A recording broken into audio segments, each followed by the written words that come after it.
According to a new report, Donald Trump, who has seemed so into Truth Social over the past few months, is already starting to see his eyes stray, and he's going back, like sometimes happens, to his ex. He's thinking about the great times that they had, him and Twitter, sending tweets, starting insurrections, the times that they had, and he's considering possibly doing it again. Now, there is, as of right now, something standing between himself and the platform he would love to once again jump back into bed with.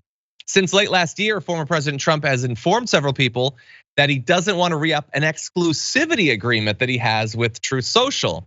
There's not going to be a need to do that, is how one of the sources recalled Trump describing his soon to expire contractual obligation. So what are we talking about here? Well, when he first founded Trump Media and Technology Group, he agreed to a social media exclusivity term that required him to first channel any and all social media communications to Truth Social for 6 hours before posting the content to other platforms. But here is the interesting thing. The 18-month term of that requirement is up in June, right as the Republican primary is expected to begin heating up. After that, it would automatically renew for 6 months unless notice is given.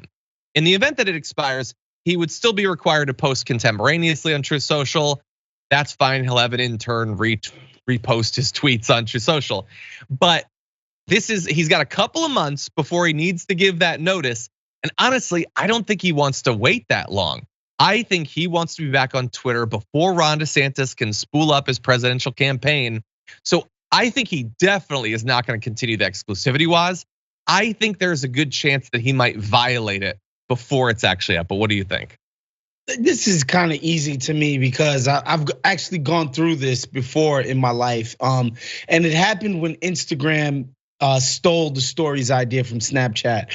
I was on Snapchat, loving it, having a great time with all my friends. And I was like, I'm not using this cheap imitation Instagram stories. This is corny. Why the hell would I do that? Then I posted it once and I got like quadruple the views that I ever get on Snapchat. And my vanity was like, all right, I'm locked into stories. Sorry, Snapchat. And that was it. That was it. The vanity is gonna creep in. He knows he has way more followers and audience on Twitter because it's a more bigger, successful platform. So he's gonna be gone. This is a done deal, John.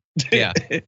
Yeah, look, people follow him on Truth Social. He's probably the most popular person on there, but you can look at his numbers. It's nothing compared to what you're it was not in the Twitter. game if you're on Truth Social. Sorry.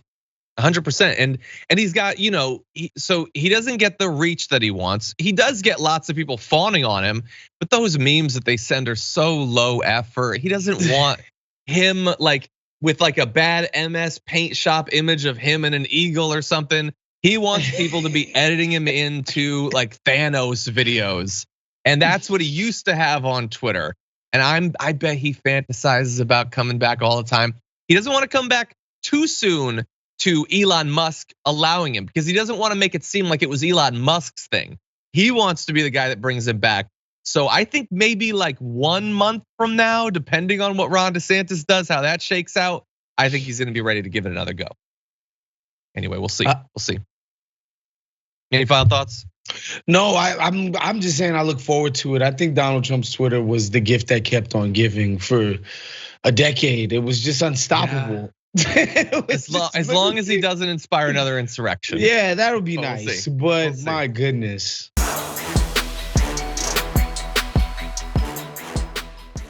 Check out the Damage Report podcast each day, wherever you get your podcasts, whether Pocket Casts or Stitcher or iTunes.